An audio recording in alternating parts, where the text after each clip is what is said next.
तो आज हम लोग देखने जा रहे हैं प्रीडेशन। तो प्रीडेशन आपके एनसीईआरटी में दिया हुआ है पेज नंबर 233 और 234 पे। इसके साथ साथ आप लोग अगर एनसीईआरटी लेके बैठते हैं तो लाइन बाय लाइन आपकी थ्योरी जो है क्लियर होती जाएगी और आप पॉइंट्स भी मार्क कर पाएंगे। तो हम लोग स्टार्ट करते हैं प्रीडेशन। देखो प्रीडेशन में क्या होता है, प्रीडेशन में जो एक स्पीसीज़ होगी, दो स्पीसीज़ इन्वॉल्व होती हैं, ठीक। उसमें क्या होता है, जो एक स्पीसीज़ होती है उसका तो फ़ायदा होता है, लेकिन जो दूसरी स्पीसीज़ है उसका होता है नुकसान, ठीक। अब एक स्पीसीज़ का फ़ायदा हो रहा है और दूसरी स्पीसीज़ का नुकसान हो रहा है। इस इंटरेक्शन को हम लोग बोलेंगे प्रीडेशन। तो एनसीईआरटी में पहला दिया हुआ है, देखो प्रीडेशन क्या है, एक का फ़ायदा हो एक का नुकसान हो, ठीक। देखो क्या है, कैच किल एंड ईट, पकड़ो मारो और खा लो, ठीक। ईटिंग और हंटिंग, ईटिंग बाय हंटिंग, मार के खाने को बोलते हैं। ये प्रीडेशन टाइप में हो गया। एक का नुकसान हो रहा है, जो मर गया, जो हंट किया गया उसका वो तो मर गया तो उसका नुकसान हो गया, लेकिन जो उसको खा रहा है उसका तो फ़ायदा है ना। तो इस तरीके से एक स्पीसीज़ का नुकसान हो रहा है और दूसरी स्पीसीज़ का फ़ायदा हो रहा है। जैसे कि पहला एग्जांपल आपके एनसीईआरटी में दिया हुआ है डियर एंड लायन का। डियर खाया जाएगा लायन के द्वारा, तो एनर्जी का जो फ्लो होगा वो इधर से डियर से लायन की तरफ होगा ना, क्योंकि डियर की जो एनर्जी स्टोर थी वो ट्रांसफ़र होगी लायन में, ठीक। अब जैसा हम लोग जानते हैं 10% लोग, वो आगे फर्दर वीडियोस में आएगा। डियर से लायन में, तो डियर क्या हुआ, प्रे, जो मारा जा रहा है वो प्रे, और जो मार रहा है वो हमारा प्रेडेटर, ठीक। अब जो प्रे होता है वो जनरली स्मॉल होगा और जो लायन होगा वो जनरली लार्ज होगा, सॉरी जो प्रेडेटर होगा वो जनरली लार्ज होगा। अब ये जनरली टर्म दिया हुआ है, हो तो ऐसा हो सकता है कि लायन एलिफेंट को मार के खा जाए, तो हो कुछ भी सकता है, लेकिन ये नेचुरल जो होता है, जो एक इकोसिस्टम में जो एक आम तौर पे जो हो रहा है उसकी बात चल रही है। तो जो प्रे होता है वो स्मॉल होता है और जो प्रीडेटर होता है वो लार्ज होता है, ठीक। प्रीडेटर का फ़ायदा हो रहा है और जो डियर है, जो प्रे है, उसका नुकसान हो रहा है, ठीक। दूसरा दिया हुआ है सीड एंड स्पैरो। अब देखो सीड और स्पैरो में क्या रिलेशन है। अब यहाँ पे आपको लगेगा कि ये तो सीड है, नॉन लिविंग पड़ा हुआ है, और स्पैरो नहीं। देखो सीड में क्या होता है, सीड प्लांट का लिविंग पार्ट ही है। क्यों? क्योंकि उसके अंदर एम्ब्रियो है और एम्ब्रियो न्यूट्रिशन ले रहा है, उसके पास न्यूट्रिशन भी है, तो इसे हम लोग सीड को कहते हैं, लिविंग पार्ट हो जाएगा ये। और ये स्पैरो, तो यहाँ पे भी हंट किया और खा लिया, ठीक। सीड हमारा एक्ट कर रहा है हमारा प्रे की तरह और स्पैरो एक्ट कर रही है हमारी प्रीडेटर की तरह। अब देखो एक पॉइंट आता है माइल्ड ग्रेजिंग, यानी कि घास को चरना, उसकी बिल्कुल जड़ जड़ ना खाना, उसका जो ऊपर ऊपर का जो तना है उसको खा लेना, ठीक। It is not a predation, it is protocooperation. अब इसको ऐसे समझो, मान लो कि ये घास लगी हुई है, यहाँ पे घास है बहुत सारी। अब क्या किया हम लोगों ने, यहाँ से ये इसकी रूट्स थी और ये हमारा लैंड था, ठीक। अब क्या हुआ, हम लोगों ने, कोई जानवर आया इतना पार्ट खा लिया, तो ये है हमारा माइल्ड ग्रेजिंग। अब मान लो कि पूरा पार्ट खा लेता तो वो हो जाता हमारा ग्रेजिंग, तो वो हमारा प्रीडेशन में इन्वॉल्व हो जाता। अब माइल्ड ग्रेजिंग है इसलिए इन्वॉल्व नहीं हो रहा है प्रीडेशन में। क्यों? क्योंकि ये इन्वॉल्व होगा हमारा प्रोटोकॉपरेशन में। प्रोटोकॉपरेशन में क्या होता है, प्रोटोकॉपरेशन, देखो प्रोटोकॉपरेशन वो होता है जहाँ पे दोनों स्पीसीज़ का तो फ़ायदा हो रहा हो, लेकिन एक जो पर्टिकुलर स्पीसीज़ है वो दूसरी पर्टिकुलर स्पीसीज़ पे टाइटली लिंक्ड ना हो, यानी कि पूरी तरीके से निर्भर ना हो कि वही स्पीसीज़ होगी तो वो पर्टिकुलर फंक्शन परफॉर्म होगा। अब देखो जैसे कि माइल्ड ग्रेजिंग है, घास को खाना ही तो है। अब चाहे खरगोश खाए चाहे बकरी खाए, तो एक पर्टिकुलर स्पीसीज़ पे डिपेंडेंट नहीं है, लेकिन फ़ायदा दोनों का हो रहा है। फ़ायदा देखो, खरगोश खाएगा तो उसका फ़ायदा होगा, उसका पेट भरेगा। घास को कैसे फ़ायदा हो रहा है, उसके जो तने छट रहे हैं ना, इसकी वजह से उसका ब्रॉड में उसका जो ब्रॉड वाली जो वो ब्रॉड में उसकी जो ग्रोथ है वो ज़्यादा होगी, ऊपर मतलब लंबाई की वजह जो उसकी चौड़ाई है वो ज़्यादा बढ़ेगी। इसकी वजह से घास को भी फ़ायदा हो रहा है और उसको भी फ़ायदा हो रहा है, इसलिए हम लोगों ने बोला ये है प्रोटोकॉपरेशन ना कि प्रीडेशन। ठीक, अब देखो एनसीईआरटी में क्या दिया हुआ है, प्रीडेशन में दिया हुआ है what would happen to all the energy fixed by autotrophic organism if the community has no animal to eat। जो एनर्जी प्लांट स्टोर कर रहा है, जो एनर्जी वो फिक्स कर रहा है, उसका क्या होगा अगर और कोई कम्युनिटी ही ना हो एनिमल की जो उसको खाएगी। ठीक, can you think the predation as natural way of transferring to higher trophic level to the energy higher level of energy fixed by plant. देखो हाँ, इसका आंसर होगा यस में। देखो एनर्जी जो है आ रही है हमारी, वो हायर से लोअर ट्रांसफ़र होती है, वो हम सबको पता है कि एनर्जी ट्रांसफ़र होगी हमारी from higher level to lower level. ठीक, अब एनर्जी जो प्लांट फिक्स कर रहा है वो हायर लेवल पे, अब वो धीरे धीरे जाएगी, ट्रांसफ़र होती होती जाएगी। इसे हम लोग कहते हैं ट्रॉफिक लेवल्स। एक पर्टिकुलर लेवल पे जितनी एनर्जी जा रही है, एक पर्टिकुलर लेवल पे जो होती हुई एनर्जी जा रही है, उस लेवल को कह रहे हैं हम लोग ट्रॉफिक लेवल। ठीक, When we think of a predator and prey, most probably it is the tiger and the deer। जब हम लोग प्रेडेटर और प्रे की बात करते हैं, यानी कि शिकारी और शिकार की जब बात करते हैं, तब हमारे दिमाग में जो पहली पिक्चर क्लिक करती है वो होती है टाइगर की, लायन की या फिर डियर की। That readily come in our mouth, but a sparrow eating and seed is no less a predator। लेकिन जो स्पैरो सीड भी खा रही है वो भी प्रेडेटर वो भी प्रेडेशन में आएगा। ठीक, all animals eating plant are categorise separately as herbivores. जो भी एनिमल्स हैं जो कि प्लांट खा रहे हैं, उनको हम लोगों ने हर्बीवोर्स के कैटेगरी में रखा हुआ है, पर they are in a broad ecological context not very different from the predators। अगर हम लोग एक पर्टिकुलर ब्रॉड इकोलॉजिकल कॉन्टेक्स्ट में देखते हैं, एक इकोलॉजी के व्यू से देखेंगे, तब हमको पता चलेगा कि ये हर्बीवोरस ना होके उस टर्म से रिलेट ना करके प्रीडेटर टर्म से ज़्यादा रिलेट कर रहे हैं, क्योंकि हम लोग इसे इकोलॉजी में पढ़ रहे हैं। प्रीडेटर्स क्या है, एक का नुकसान हो रहा है, एक का फ़ायदा हो रहा है। ठीक,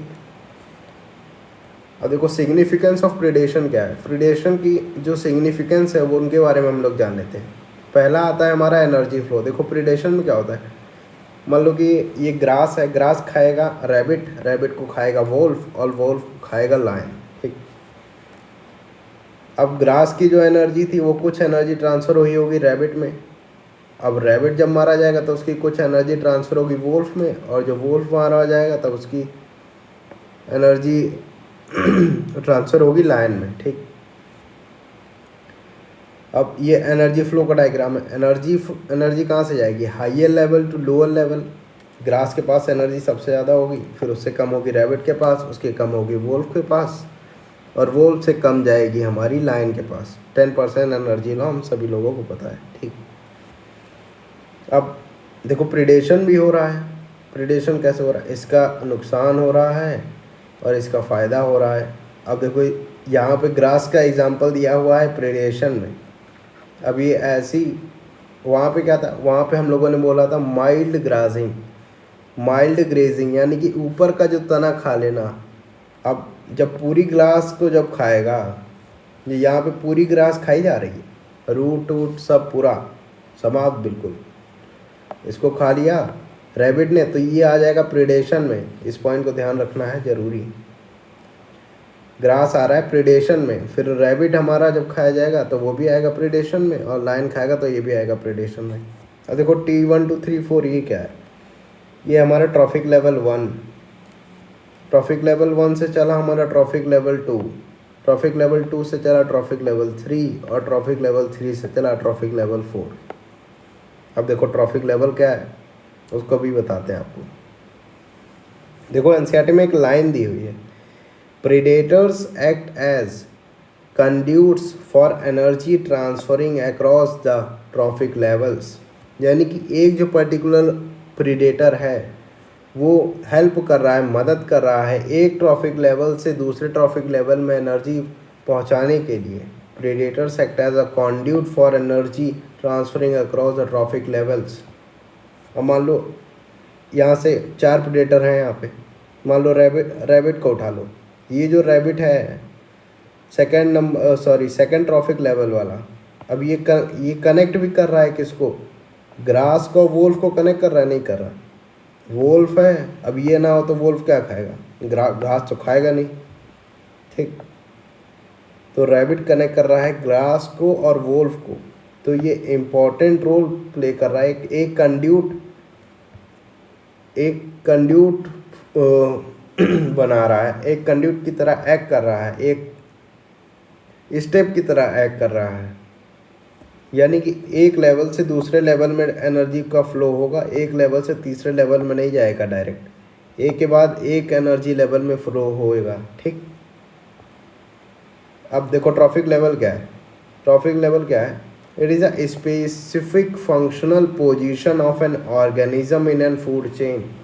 एक ऑर्गेनिज्म को कहाँ पे रखना है, इस पर्टिकुलर एरिया में जो ऑर्गेनिज्म है वो रखा जाएगा, उस पोजीशन को ही बोलते हैं ट्रॉफिक लेवल। ऐसा नहीं कि कोई भी ऑर्गेनिज्म को किसी भी ट्रॉफिक लेवल में रखते चले जाएंगे, ऐसा नहीं होगा। एक पर्टिकुलर सीक्वेंस होगा, एक पर्टिकुलर लाइन होगी जिसमें हम लोग रखते चले जाएंगे, उसे बोल देंगे हम लोग ट्रॉफिक लेवल। एक के बाद एक आएगा और यहाँ से ऊपर से नीचे की ओर एनर्जी का फ्लो होगा, higher energy level to lower energy level, ठीक। और देखो T1 से T2, T1 क्या होगा, हायर एनर्जी लेवल। T1 में ज़्यादातर आते हैं हमारे पास प्लांट प्लांट ही आएंगे मेनली। T1 में आएगा प्लांट। अब प्लांट को खाने वाला कौन होगा, हर्बीवोर्स आएंगे हमारे T2 पे, ठीक। अब देखो T2, अब हर्बीवोर्स को कौन खाएगा, मान लो इसको खाया रैबिट ने, ये रैबिट, अब रैबिट को कौन खाएगा, वोल्फ खाएगा, ठीक। वोल्फ क्या है हमारा, कार्निवोर, ठीक। सॉरी वोल्फ बोला है यह है हमारा कार्निवोर्स, ठीक। अब T3 वाला वोल्फ को कौन खा रहा है, लायन खा रहा है। अब लायन क्या हुआ, ये टॉप कंज्यूमर हुआ, नॉट प्रोड्यूसर, कंज्यूमर मतलब यूज़ करने वाला। किसी भी पर्टिकुलर चीज़ को जब यूज़ किया जाएगा किसी के जो द्वारा, तब वो होता है कंज्यूमर। तो T4 देखो सबसे टॉप पे कौन है, T4, ये हमारा टॉप कंज्यूमर, ठीक। देखो एनसीईआरटी में क्या लिखा हुआ है, beside acting as a conduit for energy transferring across the trophic levels. ये प्रीडेटर्स की बात कर रहा है, यहाँ पे अगर प्रीडेटर्स लगाएंगे बिसाइड की जगह, predators beside acting as a conduits for energy transferring across the trophic levels, predator play other important role। predator और भी कई सारे important role play करते हैं। the keep prey population under control। predator का काम क्या है, prey की जो population है, अगर वोल्फ नहीं होगा तो हो सकता है कि खरगोश की पॉपुलेशन बहुत ज़्यादा हो जाए। यानी कि एक जो प्रेडेटर है वो कंट्रोल कर रहा है प्रे की पॉपुलेशन को कंट्रोल करने में, ठीक। The keep pray population under control, ये एक्ट कर रहे हैं प्रे की पॉपुलेशन को, जो शिकार है। देखो हर एक ट्रॉफिक लेवल है और हर एक ट्रॉफिक लेवल एक दूसरे से इंटरकनेक्ट है। हर दूसरा, मान लो एक चेन बनी हुई है और ये चेन में हर एक जो ट्रॉफिक लेवल है वो दूसरे ट्रॉफिक लेवल को जकड़े हुए है, एक पर्टिकुलर तरीके से कंट्रोल करता है। अगर एक भी ट्रॉफिक लेवल में इधर उधर हुआ तो फूड चेन में गड़बड़ी आ जाएगी, ठीक। अब दूसरा क्या दिया हुआ है, maintain ecosystem balance by keeping pray population under control, वही बता रहा है। अब देखो फॉरेस्ट में क्या होता है, ग्रास को खाता है रैबिट को खाता है वोल्फ को खाता है लायन। अब मान लो घास बहुत ज़्यादा हो गई, रैबिट है ही नहीं, घास बहुत ज़्यादा हो गई, ठीक। अब मान लो घास कम है, ये बहुत सारे रैबिट हो गए और घास कम हो गई। घास तो उतनी ही है, मान लो बहुत सारे रैबिट हो गए, अब क्या होगा, अब इनके पास खाने के लिए वही नहीं बचेगा, तो ये मरते जाएंगे। तो ये पॉपुलेशन कंट्रोल में आ जाएगी ना, इनके एक पर्टिकुलर कंट्रोल में आ जाएगी। मान लो घास कम है बिल्कुल और रैबिट बहुत ज़्यादा हो गए, तो अब इनमें इंट्रा स्पेसिफिक कंपटीशन होगा। दो तरीके कंपटीशन होते हैं, एक होता है इंटर स्पेसिफिक, एक होता है इंट्रा स्पेसिफिक। इंट्रा स्पेसिफिक जो होता है वो जो आपस में स्पीसीज का जो होता है, फूड को लेके, शेल्टर को लेके वगैरह वगैरह, वो सब आता है इंट्रा स्पेसिफिक और स्पेसिफिक में। और जब दो अलग अलग स्पीसीज में होता है तो वो होता है हमारा इंटर स्पेसिफिक। जैसे कि रैबिट और वोल्फ में जब होगा तब हम लोग कहेंगे इंटर स्पेसिफिक, और जो रैबिट और रैबिट में ही होगा वो होगा हमारा इंट्रा स्पेसिफिक कंपटीशन। तो मान लो कि घास कम हो जाएगी, घास कम हो गई और रैबिट का नंबर बढ़ गया, या फिर मान लो घास तो उतनी है, रैबिट का नंबर बढ़ गया किसी भी कारण से।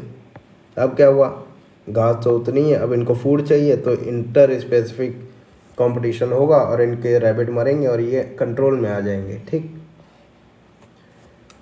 But for a predator pray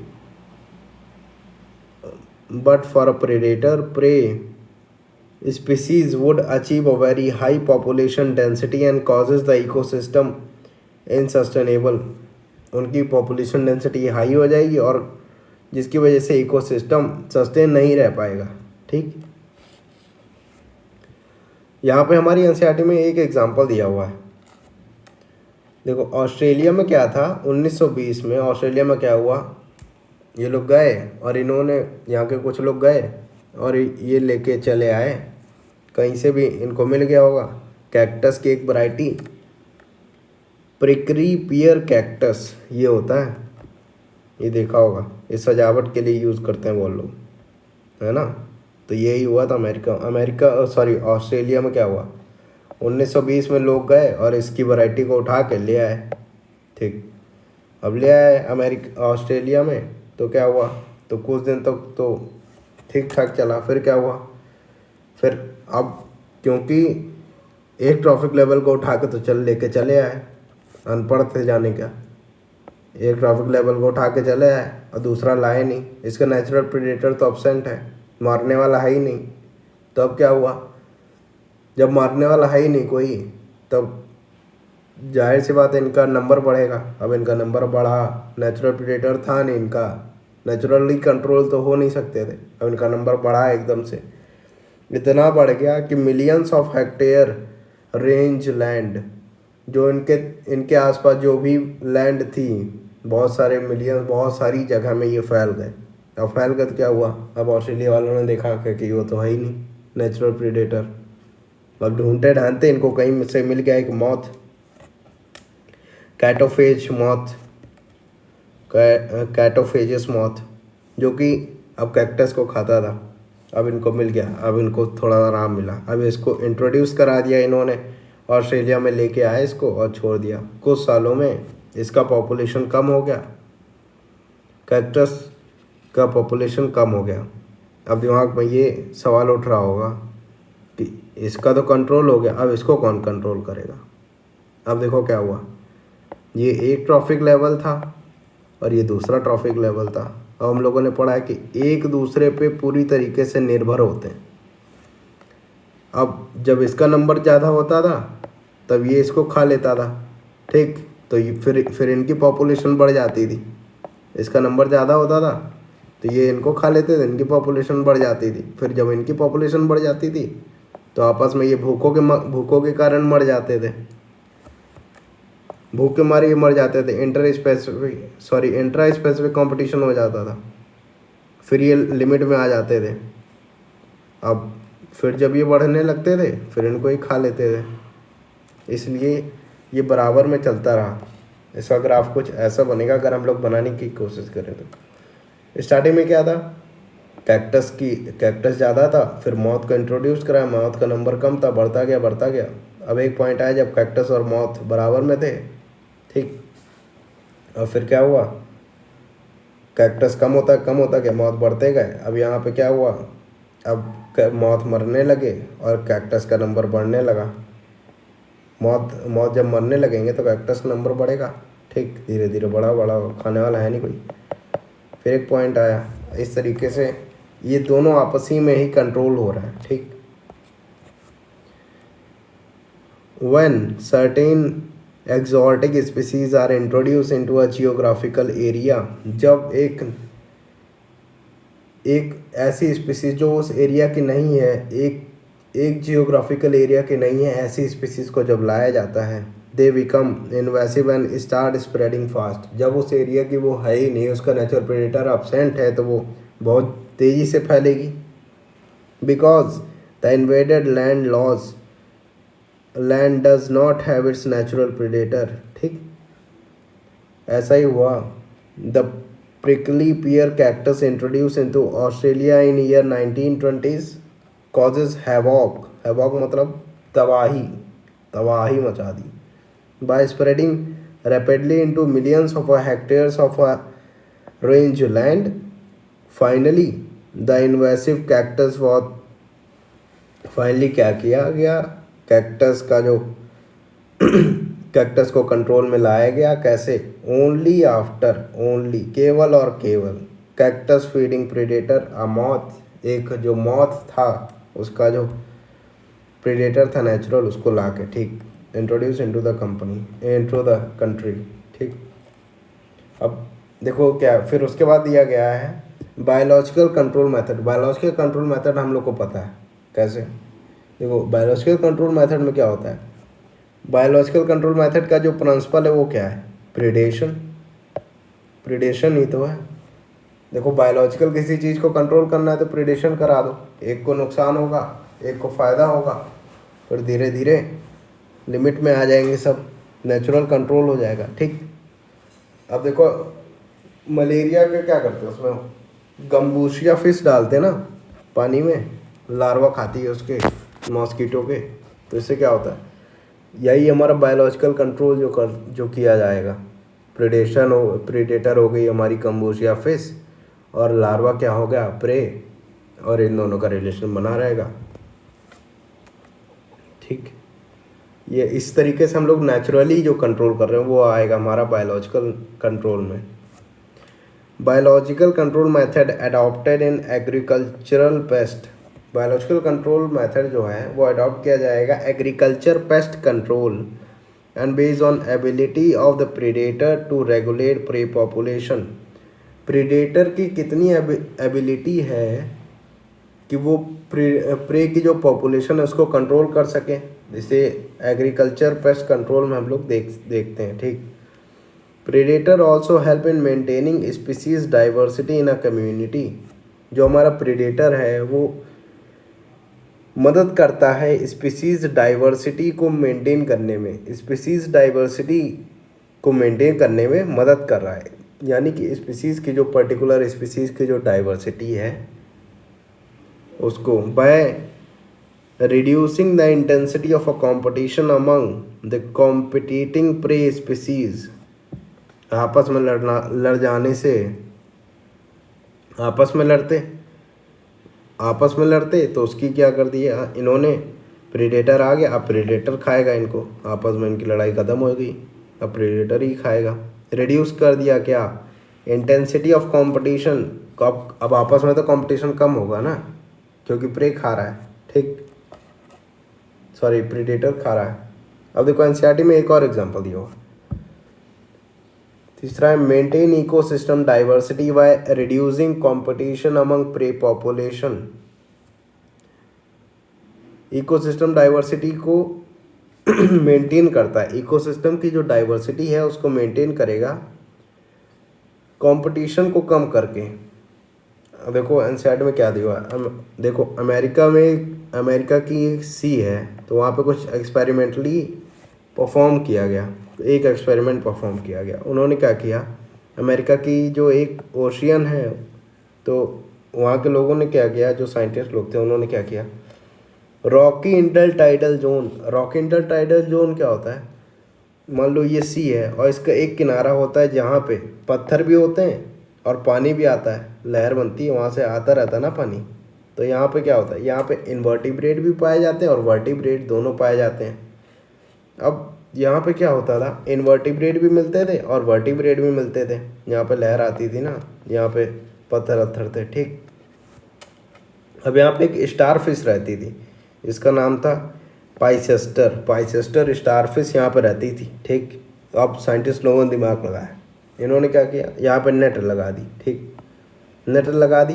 अब पानी तो आ सकता था, लेकिन जो इनवर्टिब्रेट वर्टिब्रेट जो यहाँ पे थे वो यहाँ ही पे रहेंगे, और जो यहाँ वाले थे वो भी यहाँ पे नहीं आ सकते, ठीक। अब नेट लगा दी, इन्होंने क्या किया, नेट लगाई, ठीक। अब नेट लगाने के बाद क्या किया इन्होंने, स्टार फिश को हटा दिया, यहाँ से स्टार फिश को हटा दिया, ठीक। अब स्टार फिश को हटा दिया। अब due to inter specific competition, अब बचा कौन, इनवर्टिब्रेट और वर्टिब्रेट बचे यहाँ पे। अब इनवर्टिब्रेट लोअर और वर्टिब्रेट हायर, यानी कि वर्टिब्रेट सुपीरियर है ना, सुपीरियर है इनवर्टिब्रेट्स पे, तो वर्टिब्रेट्स और इनवर्टिब्रेट्स के बीच में इंटर स्पेसिफिक कंपटीशन हुआ, और जिसकी वजह से जब साइंटिस्टों ने कई सालों बाद ऑब्जर्व किया, इसकी वजह से 10 स्पीसीज ऑफ इनवर्टिब्रेट्स यहाँ पे जो पाई जा रही थी, उनमें से जो 10 स्पीसीज थी वो एक्सटिंक्ट हो गई, बिल्कुल ही ख़त्म हो गई। ये था इनका एक्सपेरिमेंट, बस इतना बताया गया है। देखो, in a rocky intertidal communities of American Pacific coast, American Pacific coast है, उसके जो रॉकी इंटरटाइडल जोन है वहाँ पे, ठीक। The starfish Pisaster is an important predator. वहाँ की जो इम्पोर्टेंट प्रेडेटर है वो कौन है, पाइसेस्टर।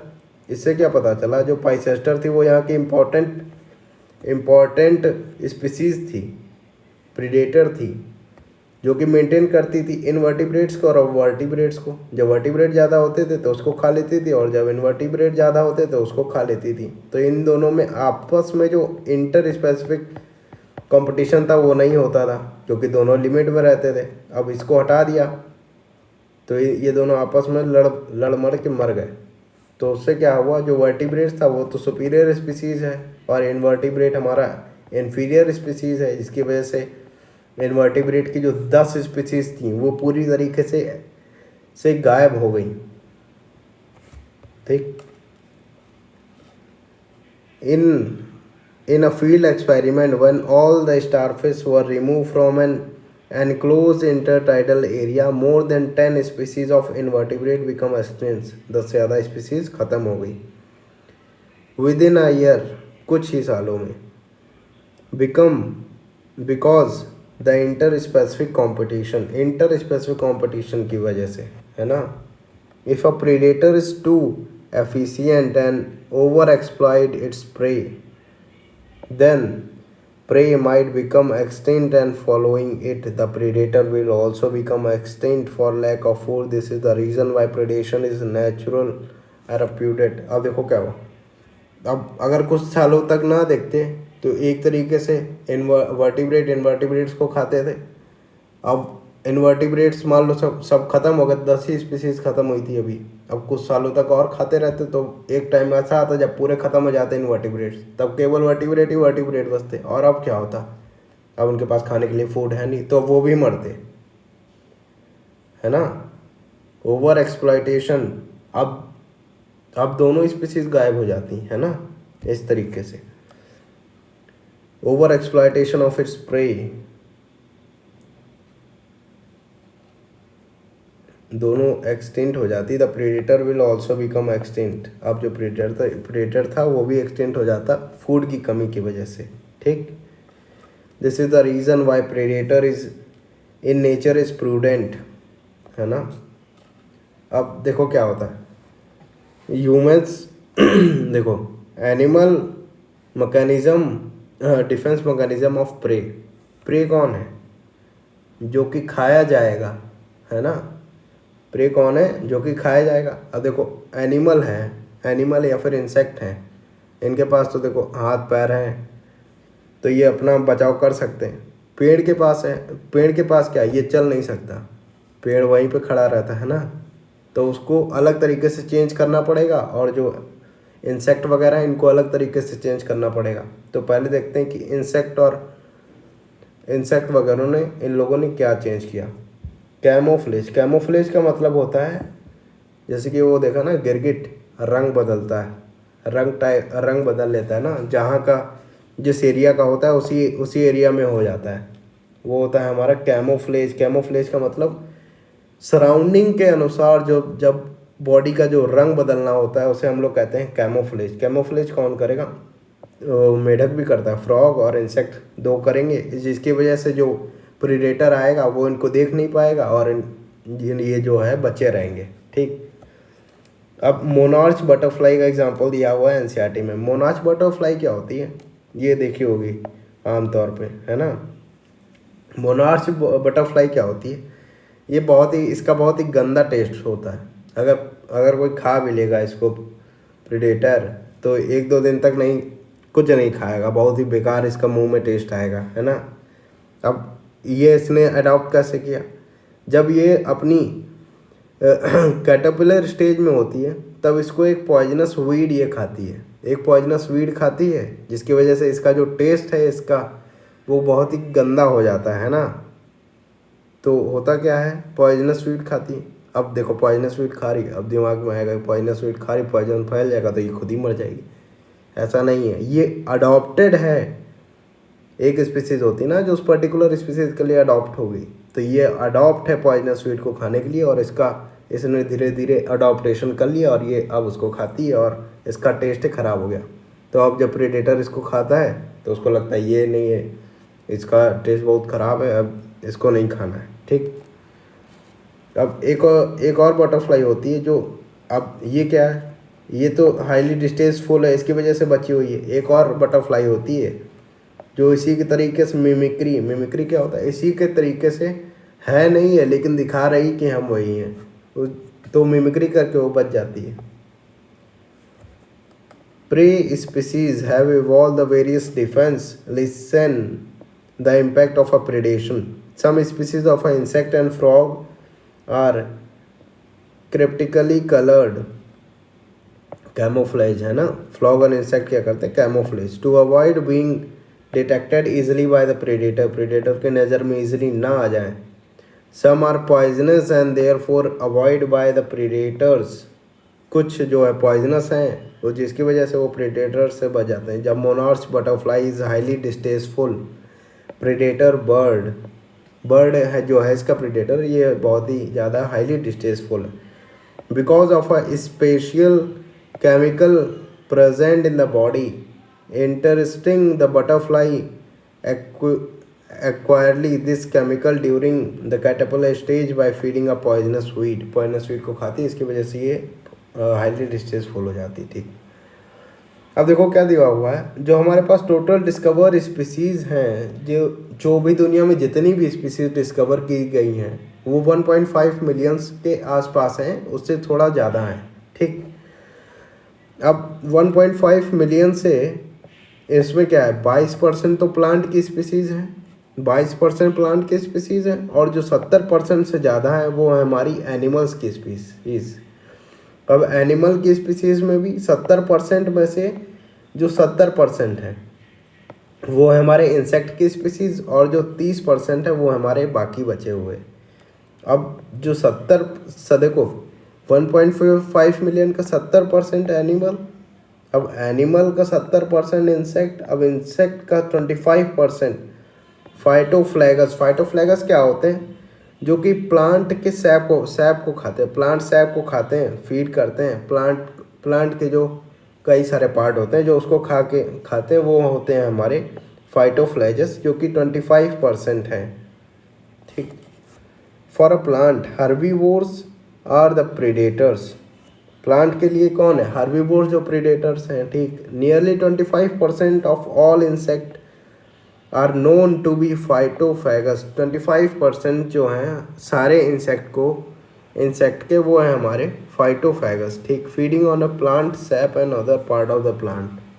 ठीक, अब देखो ये तो उसका था, इंसेक्ट वाला पार्ट था। अब देखो पेड़ ने क्या पेड़ तो वहीं पे खड़ा रहता था और उसके पास तो कोई हाथ पैर भी नहीं जो भगा देगा। अब उसने अपने में जो मॉर्फोलॉजिकल चेंज किए, जैसे कि एस्कासिया कैक्टस ने क्या किया, इन्होंने कांटे बना लिए। ये एस्कासिया का पेड़ है ना, इसमें देखो कांटे हैं, तब इन्होंने क्या किया, कांटे बना लिए। अब ये मान लो गाय आई इसको खाने, अब गाय नहीं खाएगी क्योंकि इसके पास कांटे हैं, इसने अपना बचाव कर लिया। और दूसरा एग्जांपल दिया हुआ है एनसीईआरटी में, कैलोट्रोपिस। कैलोट्रोपिस क्या होता है, कैलोट्रोपिस ये आपने देखा होगा। कैलोट्रोपिस ये सड़क के किनारे इजीली मिल जाता है, इसको इसके पत्तों को तोड़ तो वाइट वाइट मिल्की वो सब्सटेंस मिलता है ना, लिक्विड। तो उसमें क्या होता है, जो वाइट मिल्की जो वो लिक्विड होता है, उसमें होता है हमारा कार्डियक ग्लाइकोसाइडेज। कार्डियक ग्लाइकोसाइडेज क्या करते हैं, कैलोट्रोपिस के पास क्या होता है, कार्डियक ग्लाइकोसाइडेज। अब ये क्या करता है, मान लो किसी ने खाया इसको, तो उसका क्या होगा, हार्ट की एक्टिविटी, जो पंपिंग एक्टिविटी है वो हाइपर एक्टिव हो जाएगा बहुत ही ज़्यादा, जिसकी वजह से उसको हार्ट अटैक भी आ सकता है, और 2-3 दिनों तक तो कुछ खाएगा भी नहीं, मतलब बिल्कुल हाइपर एक्टिव हो जाएगा हार्ट उसका। ऐसे ही कुछ चेंजेस किए हुए हैं निकोटीन में, कैफीन में, क्विनीन, स्टारसिनीन और ओपियम में। ये हमारे एनसीईआरटी में कुछ एग्जांपल दिए हुए हैं। ऐसे ही कुछ चेंजेस इन्होंने भी किए हुए हैं तो प्रीडेटर से बचने के लिए। The problem is particularly severe for plant because unlike animal they can not run away from their predators. वो कहीं पे जा नहीं सकते हैं। Plant therefore have evolve an astonishing variety of a morphological and chemical defence. Morphology में change किया, अपनी बॉडी में जो चेंज किया वो है हमारा मॉर्फोलॉजिकल और केमिकल डिफेंस। जो केमिकल वो सिक्रीट कर रहे हैं वो है इनका केमिकल डिफेंस मैकेनिज्म, ठीक, अगेंस्ट द हर्बीवोर्स से बचने के लिए। थ्रॉन्स, एकासिया कैक्टस, इनमें है thorns are the most common morphological means of defence. Most common क्या है, थ्रोन्स बना लो भाई, कांटे बना लो, ये थोड़ा कॉमन है, ठीक। Many plant produce a store chemical that make the herbivores sick. Herbivores को सिक बना देंगे। When they can eat, inhibit feeding and digestion, disruptive its reproduction and even kill it. Reproduction पे भी अफेक्ट कर सकते हैं और किल भी कर सकते हैं, ठीक। You must have seen the weed Calotropis growing in abandoned field, है ना। द प्लांट अबेंडोन्ड फील्ड में हमारे उड़ते हैं कैलोट्रोपिस, ठीक, सड़क के किनारे उड़ जाते हैं ना। The plant produce highly poisonous cardiac glycosides and that is why you never see a cattle goat। देखो पॉइजनस है, कार्डियक ग्लाइकोसाइडेस हार्ट की पंपिंग को बढ़ा देगा, बाकी हार्ट अटैक किल भी कर सकता है ना, इसलिए मैं यहाँ पे कोई गाय नहीं आती। A wide variety of a chemical substances that we extract from the plant are on a commercial scale. Commercial scale पे देखो कई सारी चीज़ें हम लोग को प्रोवाइड होती हैं प्लांट से। निकोटीन मतलब प्लांट ने बनाया था अपने डिफेंस के लिए, हम लोग यूज़ कर रहे हैं इसको अपने लिए, है ना, यही बात हो गई। कमर्शियल स्केल पे बेच रहे हैं उसको, कमर्शियलाइजेशन कर दिया उसका, जैसे कि निकोटीन, कैफीन, क्विनीन, ओपियम वगैरह, है ना। Are produce by them actually as a defence against the grazing and browsers, है ना। वो अपने लिए प्रोड्यूस कर रहे हैं और हम लोग उसको निकाल के अपने लिए यूज़ करने लगे कमर्शियल स्केल पे, है ना। तो आज के इतना ही था हमारा प्रेडेशन में। अगला वीडियोस भी जल्दी आ जाएंगे। अभी जो हम लोगों ने वीडियोस डाले हुए हैं वो म्यूचुअलिज्म पे डाला हुआ है, और एक और टॉपिक मुझे याद नहीं आ रहा है, वो उस पर डाला हुआ है, और आगे भी वीडियोस आती जाएंगी। अभी तो पर्टिकुलरली इकोलॉजी चल रहा है, तो बाकी जो वीडियोस हैं वो आप चैनल पे जाके देख सकते हैं। एनसीईआरटी लाइन बाय लाइन चल रहा है, तो एनसीईआरटी की लाइन पहले एनसीईआरटी साथ में लेके बैठा करिए, और जो मार्किंग्स है उसको साथ में लिखते जाया करिए, है ना। Okay, thank you.